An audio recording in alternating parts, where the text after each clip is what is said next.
Hello po mga kababayan, kamusta po kayong lahat? And once again, welcome back to another episode of Simply Talkies Vlog. Ang pag-uusapan natin mga kababayan ay ito pong napakagandang balita. No? Pero sa mga didishet, no? Sabi nila, dilawan na yan. Ang Marcos at mga dilaw, naging ganto na sila.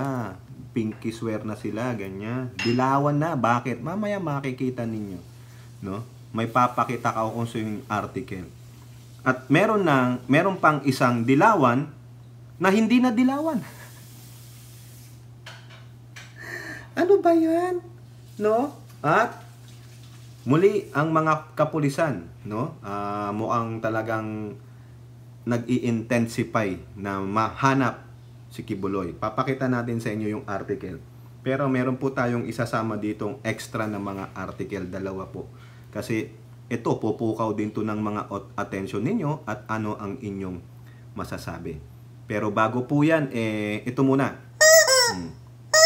Yan.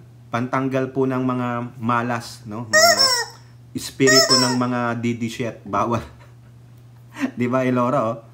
Okay, ito ang gamitin mo para mawala ang mga bad spirit ng mga tsekwa na naghahabor sa'yo, no? Yung mga espiritu, no?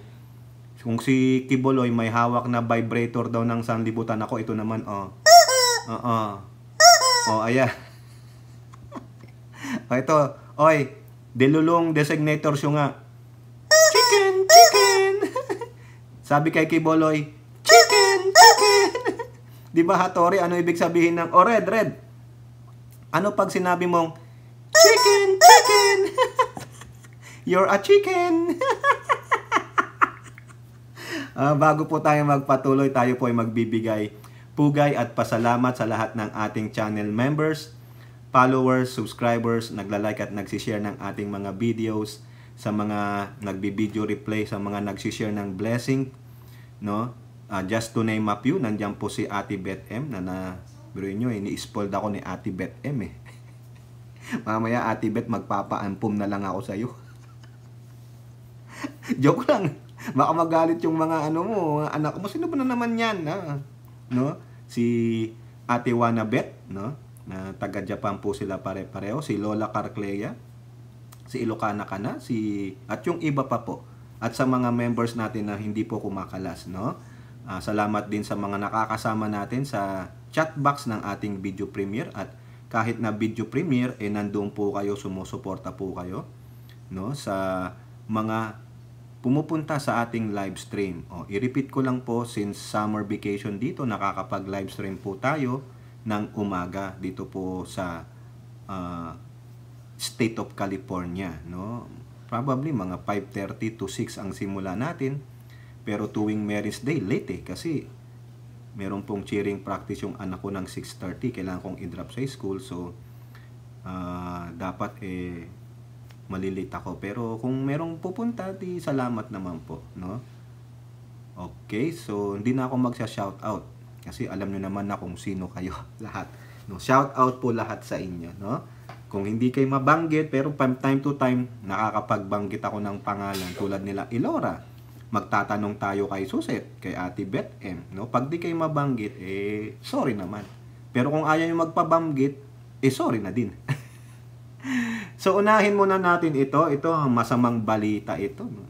Naaasar na siguro itong senator na ito dito kasi nasa limelight ito Paulit-ulit na lang na may problema dito, no? Itong ating naiya, yung malas na airport, kasi nakapangalan sa yung namatay sa tarmac. The name should not be mentioned. 'Di ba? Kung ano-ano pong kaaberyahan ang nagaganap diyan sa airport na 'yan. Hindi pa ba nagti-take effect yung private partnership? Private public partnership, Pangulong Marcos? O ikaw diyan, DOTR chief, nasa DOT po 'yan Si Bautista, ano ginagawa nyo diyan? Nagalit na po si Tulfo sa balita ng politiko. Worst airport! Totoo ba? Tayo lang ba ang worst airport sa buong Southeast Asia? O sa South Asia? No? O sa buong Asia, tayo ba ang pinaka-worst na airport? Yung may pambansang paliparan kasi may pambansang namatay sa tarmac. The name I cannot mention. Di ba? Worst airport. Rapid Tulfo 6 probe into NAIA's woes. Oo, ang dami, di ba? Noon, nag-blackout o nag-brown out, ilang oras. Nawala ng nasira yung ganito, kung ano-ano. No? Paulit-ulit. Ha? MIAA, Kaap, ano na? Tinanggal nyo na nga yung MIAA director dyan dati, na bata ni Bautista, may pinalit, ganun pa din. Pero, ano na responsibility ni DOTR Secretary Bautista? Bakit ganyan po? Ha? Senator Rapi Tulfo wants the Senate to look into the problems besetting. No? Yung besetting po, yung kinakasapitan. No? Yung nangyayari dyan sa NAIA. After receiving complaints of long passenger lines and persistent malfunctioning of electronic gates. Ako po, sa FB page, nakita ko po yan. May nag-aaway na nga, ang haba ng pila. Daig pa yung sa Disneyland na mga entrance sa mga rides No? Grabe. Biruin mo yung airport natin, ganyang kagago. Dito napakadali niyan. Kwento ko lang dare to compare na naman tayo. Kami, local flights lang. Southwest, yan po lagi namin sinasakyan. From San Diego to Sacramento. O dala-dala namin, tag-isang bagahe kami. Tapos yung misis ko, saka yung anak ko, may dalang mga, yung overboard, luggage. Kami ni AJ, isang maleta lang. Pasok mo yan, check-in mo, para wala akong hawak-hawak. Ganun Di ba? Hindi tulad ng mga ladies, may mga purse, may mga bags. Siyempre, abala pa yan dun sa immigration Ako, sakpat mo dyan, i-check-in mo. Wag lang mag-check-in ng mga bawal. Ano yung ginagawa namin? Wala na nga po yung check-in counter. Sa local, dito, may mga machine. Sa Southwest, ang daming machine. Ilagay mo lang doon yung itinerary number mo, magpa-pop up na yon. Ilang kayo, tapos kung gusto mong yung mag-check, self-check-in. Wala na yung counter. Yun doon lang counter kung may problema ka. Kunwari, iba yung nailagay mong pangalan, nagkamali ka, pwedeng maayos, tutulungan ka nila. Pero yung i-check-in ka, hindi. Yung pupunta ka, i-check-in, hindi. Kasi mas, yung availability, yung ease of processing and privacy ng passenger, nandoon lang. No? Ang daming machine. Wala yung nakaganon sa likuran mo. Tagal mo naman. Bakit ganyan? Ang init. Ang pinagpapawisan na ako. Tapos nagsisira pa yung, nagmamalfunction pa yung check-in doon. Minumura na yung babae doon o lalaki doon. Ang tagal naman yan. Putangin na.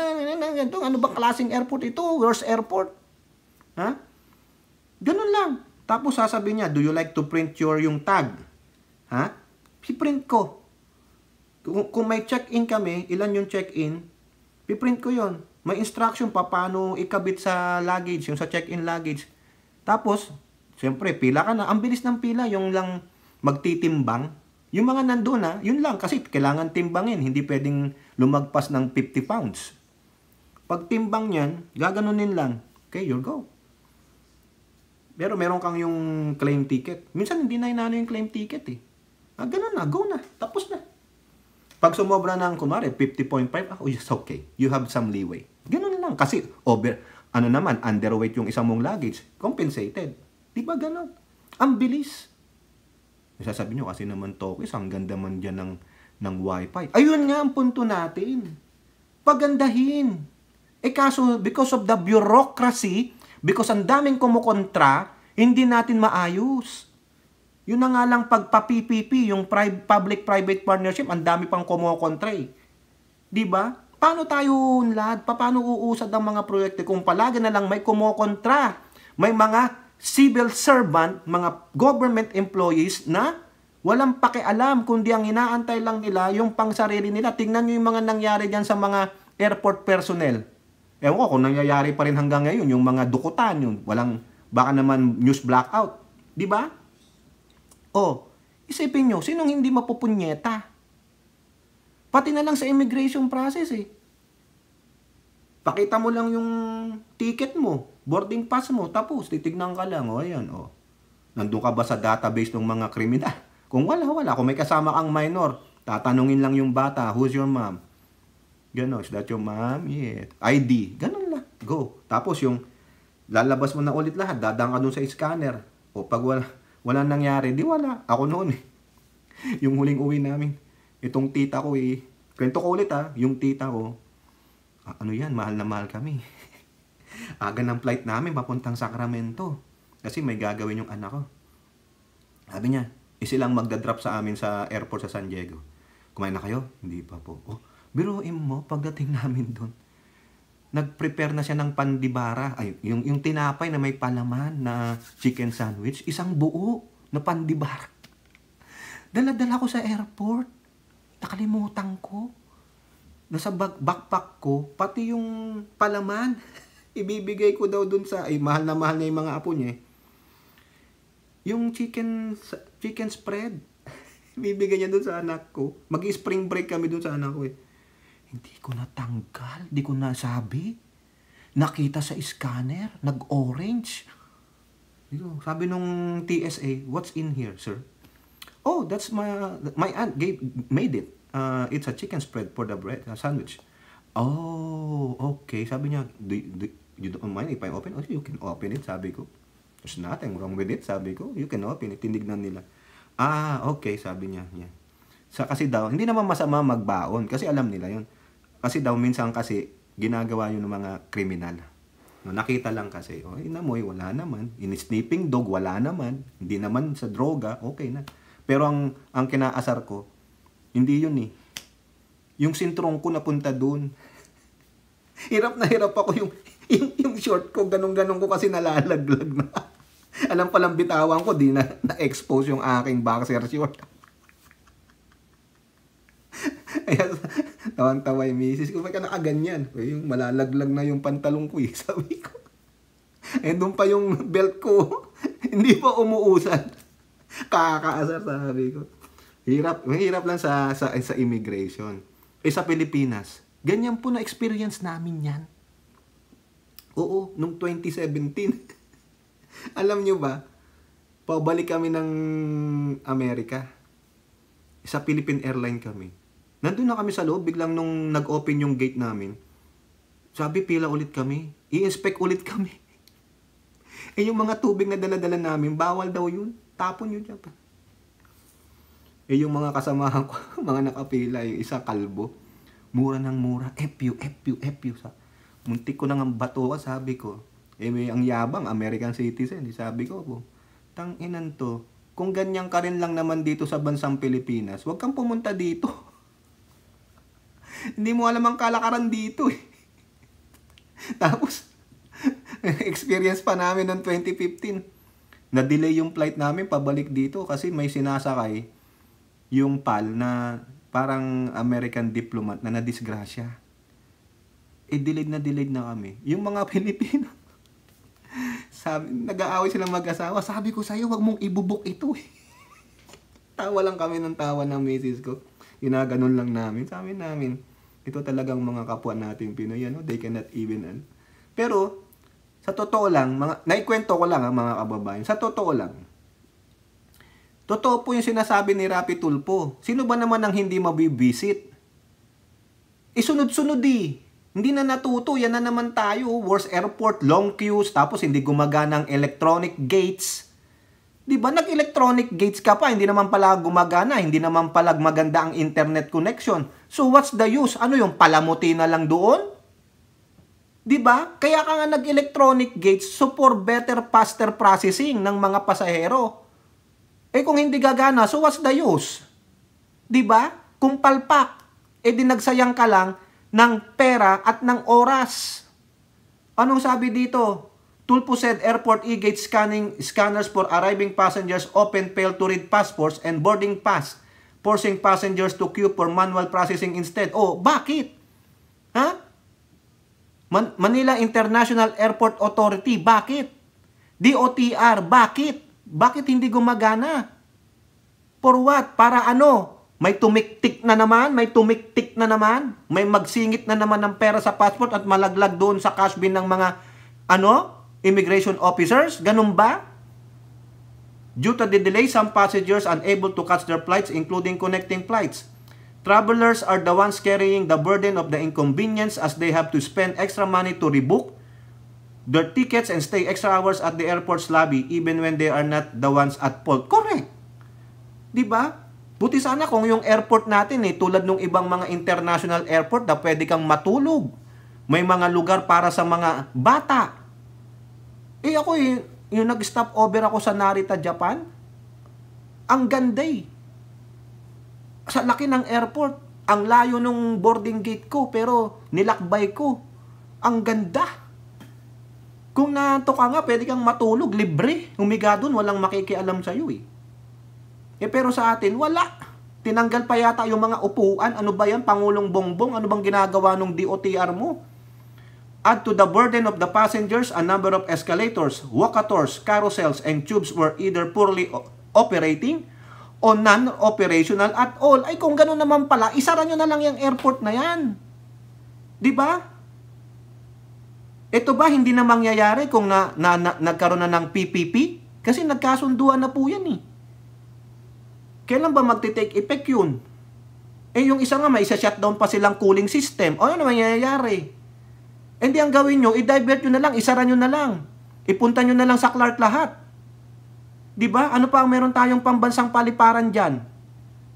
Palpak naman pala Ba't ginagamit pa? Burden sa mga traveler, sa mga pasahero. Talagang hindi maiwasang magngit-ngit. Lalong-lalo na pag maiwanan ka ng eroplano. Di ba? Ano na? Hindi ko, pasensya naman po, Pangulo, pasensya naman. Pero something has to be done. Tignan mo naman ito. Worst airport, Kita ko, ayoko sanang i-content to kasi nakita ko rin yun. Yung cooling system, isa daw, iaano ng airport. Nakakaasar Yan lang siningit natin, napahaba dun. Ito pa. Si Win Gatchalian naman, humihingi na ng proteksyon sa mga kapulisan kasi nakakatanggap siya ng explicit threats. Kasi nga, sa kanyang pagsisiwalat dito kay Alice Gu. Ayan po yung kanyang letter sa kanyang X account. Ayan po nanghihingi na siya ng tulong sa ating kapulisan. Tama't laman yan. Dapat nga namang ingatan nyo. Talagang hindi po maiiwasan yan, Okay. Dito po siya nanghihingi kay Pasay City Police Substation Commander Police Major Paul Benjamin Mandane. Ayan, tulungan po natin si Senator. Pero, Senator, ingat-ingat ka din, Maglagay ka na ng, protection sa katawan, Pati yung iyong girlfriend na artista, napakaganda naman nun. Saludo po, Senator. Okay, yun lang po masabi ko. Nanghihingi na po ng tulong si Senator Gatchalian kasi may mga threat na sa buhay niya. Kasi nga kasama siya sa nag-e-expose dyan sa mga Chinese Mafia. Okay? Now, eto, ganda nito. Hindi na daw dilawan. Sino yon? Si Trillanes. Dyan sa politiko. Di na dilawan. Trillanes join Isko. God first. Moreno's Aksyon Demokratiko. Himiwalay na po siya sa LP. Aksyon Demokratiko na siya. Kasi si Trillanes, tatakbo yata itong mayor ng Caloocan. Ayun po sabi niya Ayan po sabi niya. God first. Tingnan niyo yung larawan yan, di ba? Aksyon Demokratiko na ni former mayor at former president candidate ba yun? Presidential candidate Isko Moreno. Ngayong araw, ako at aking mga kasama sa Caloocan ay nanunpa bilang mga bagong miyembro ng Aksyon Demokratiko, Babay LP. Maraming salamat kina Action Chairperson Emeritus Sonia Rocco, Chairman Ernest Rafael Ramil Jr., Action President Isko Moreno Dumagoso sa inyong mainit na pagtanggap. Ayan po. God first na siya. Hindi na siya ganun. God first na. Ganun naman po talaga, talon-talon. Di ba nga ito ang nagsasuggest kay Hontiveros na makianib sa gobyerno. Sa partido nila, Bongbong ay ayaw. talagang totoong oposisyon, pinaninindigan naman nila kung tama naman yan, dapat talaga may opposition, no? So, di na siya dilawan, babay dilawan, pero I don't think so. Eh, siyempre, kung saan siya makakuha ng advantage, feeling niya, pag dumikit ka sa dilawan, sa LP, eh malamang baka mainodoro siya, matalo siya sa pagiging mayor sa Caloocan. So, babay muna. Ganun po talaga. Jumping around kung saan ka makakuha yung masiserve yung interest mo. Di ba? Oh. Now, siya, babay dilawan. Ito naman, sabi ng mga dediset, hello dilawan. Oh, di ba si FL Dilaw? Kasi nga, may tie-up siya sa mga Aquinos. Oh, sa Kuwangkos pala, Kuwangkos. Di ba? Now, bakit naging dilawan ang Pangulo? Bakit? Biruin nyo, isa sa mga LP stalwart, yung matataas sa Liberal Party na dilaw, pinapurihan si Pangulong Bongbong Marcos. Bakit? Manila Bulletin. Pinoy, PBBM, credited for Halur project completion. Tuwang-tuwa po yung isang former senator, yung sinasabi niyong natutulog sa Senado. Former Senate President Franklin Drilon on Saturday thanked the past administration of the late President Benigno Aquino III and incumbent President Ferdinand Bongbong Marcos Jr. for the completion of the Halur River Multipurpose Project. Parang dam po ito. Ha? Kung gusto nyo mapanood yung video, nandun po sa PCO. Ha? Nandun po yung complete. Doon nyo makikita si Drilon. Nakaupo po siya doon, nakikinig sa talumpati ng Pangulo, attendee po siya. Kasi bayan niya yung Iloilo. Pangalawa, nagpa-photo picture pa siya katabi ang Pangulo. O, di ba? Nandun po, panoorin nyo. Ayaw ko na isama dito. Drilon said that while they may be political rivals, both the Aquino and the Marcos administration deserve the credit for the successful completion of the JRMP second, which is considered a landmark endeavor especially for the people of Iloilo. Give credit where it is due. O, tama naman po. The Halur's three major dams are set to be inaugurated on July 16. The National Irrigation Administration Region 6 said they have invited President Marcos to lead the inauguration ahead of his third SONA. Sabi ni Drilon, the Aquino administration under the late President Aquino moved heaven and earth to secure funding for the project's second phase, decades after its initial conceptualization in the 1960s. 1960s pa pala ito.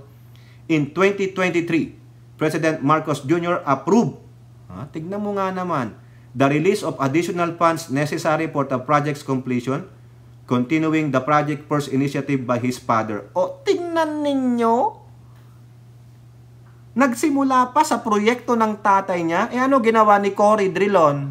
Ba't hindi nyo tinapos yan nung time ni Cory? O nung time nung mga dilaw kayo? Bakit? O si Noynoy nag-secure pa ng project. Gaano kalaki yan? Hindi ko po alam. Pero yung last payment siguro, inapprove yung release ng additional funds necessary. So nakita ng Pangulo, wala munang politika. This is for the benefit of the people in that area. Maraming mangbebenepisyo, pati na ang mga magsasaka. Bakit mo i-hold up? Bakit mo gagawing hostage because of political rival? Nakita ninyo? Para sa ikabubuti ng sambayan ng Pilipino at ng ating bansa, set aside your political bias. Ayan yung sinasabi. At nakita ng Pangulo, di ba sabi niya dati, kung maganda ang proyekto, why not? Bakit hindi natin gawin? Hindi naman para sa'yo eh. Huwag kang maghiganti. Huwag kang mamersonal. Ganyan po ang Pangulo. Tingnan nyo. Eh di tuwang-tuwa si Drilon. Tingnan nyo, tuwang-tuwa si Drilon dun sa video. Dahil siguro ito siya sa mga project din niya. Kasi dati siyang senador ng Iloilo. Yung nga lang, palpak siya dun sa tulay. Na inisponsoran niya. Di ba? Biruin nyo yan. Paano pa initiated ng ama, Marcos Sr.? He said the project's journey began under the leadership of President Ferdinand Marcos Sr., who completed the first phase in 1983. Ay, ano ganawa ni Cory? Di ba? Drilon, anong sin-advise mo kay Cory? Bakit hindi natuloy yan? Hanggang phase 1 lang. Buti hindi nasira yung mga struktura. Di ba? Magkano po? Ni-restructure pala yung loan. Magkano nilabas ng NEDA nung last year? 8.48 billion. Nakita mo yan? Ano sabi ni Drilon? Tuwang-tuwa siya. We extend our gratitude to President Marcos and the President Aquino for prioritizing this vital infrastructure project which is crucial for addressing the country's food security challenges. Tingnan mo, nakikiisa si Drilon. Anong ginawa ni Duterte? Hindi siguro siya makapasok kay Duterte kasi political rival. Namemersonal di ba? This is a legacy project that unites political names. Aquino, Marcos. Ang sabi ng mga dedisyet, pinaglaruan lang kayo. Hindi po. No? Political rival talaga sila. Pero they are best of friends. Tingnan nyo, sinasabi ko. Usisain nyo yung talambuhay ni Noynoy Aquino. Ni Ninoy Aquino at ni late President Apo Lakay, Ferdinand Marcos Sr. They are frat buddies. Buddies sila. Mukhang nagkasira lang sila dahil sa babae. Ayun lang aking opinion. Pero nga nung na-excel sila dito sa Boston, ano nangyari? Punduhan sila ng Marcos. Yan. Ha? Tingnan mo si Drilon, nakita niya na, kung sumisip-sip siya, okay lang yan. Basta sabihin mo sa mga dilaw, makiisa kayo. Sabihin nyo sa dilaw, tama na yung PCGG. Marami nang nakinabang. Hindi para sa inyo yan. Kung justice ang kailangan nyo, so be it. Diba? Pero isipin ninyo, para sa sambayan ng Pilipino, we have to move forward. Ayang ginawa ng Pangulo. Walang political rivals para po sa sambayan ng Pilipino, makikinabang, ayan ang gawin natin. And I am proud to have played a crucial role in bringing this 6 decades. 6 decades. Old vision to completion. Nakita nyo yan? The first phase of the project began in the 1960s after the Port Congress pa. 19th Congress na tayo ngayon. Magti-20th Congress na. Passed Republic Act 2651 mandating the construction of the Halor River Multipurpose Project despite its promising start. The project's second phase multiple delays due to funding shortage. But the Aquino administration moved to revitalize the project which officially commenced in 2011. Nung panahon na ni Noynoy.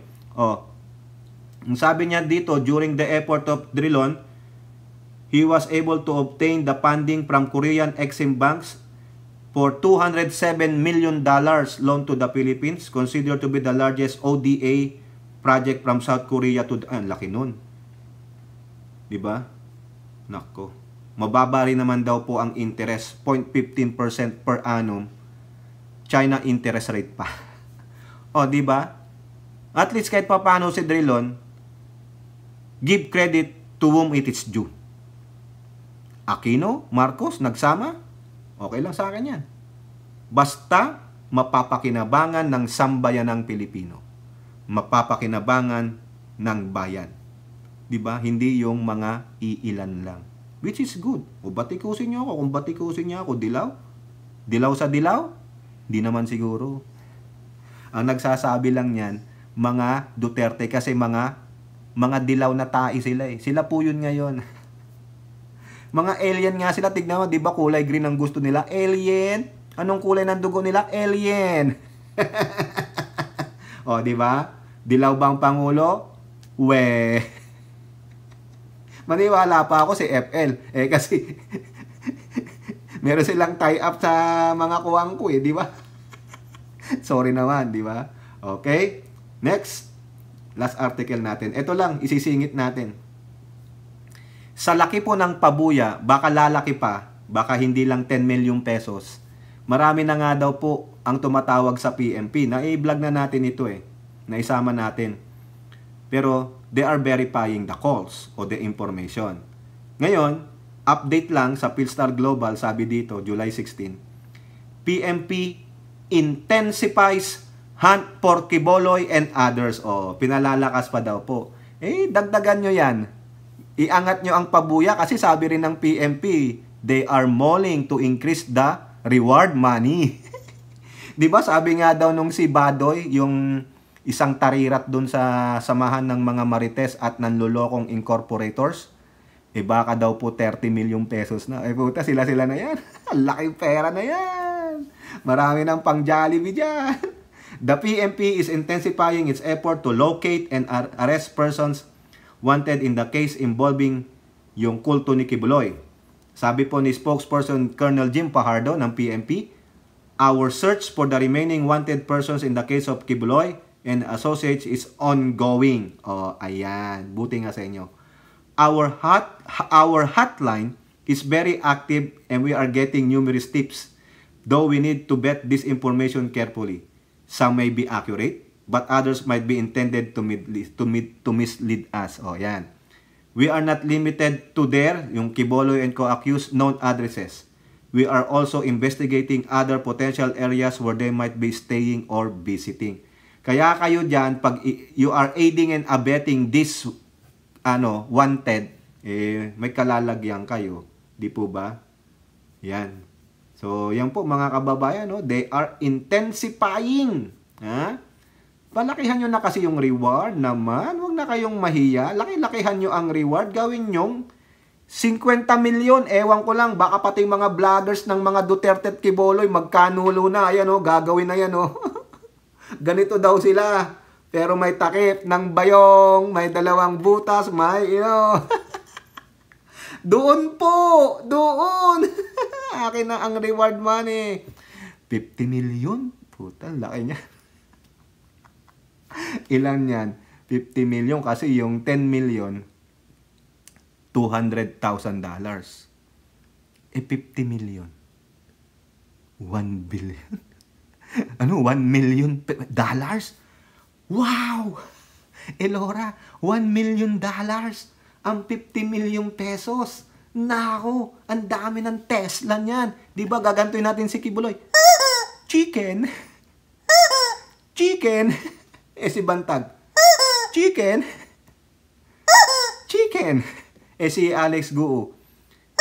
Chicken. Chicken. O kayo po, ano pong inyong masasabi? Comment down below and don't forget to like and share. Hope to see you on the next videos. Bye-bye. God bless.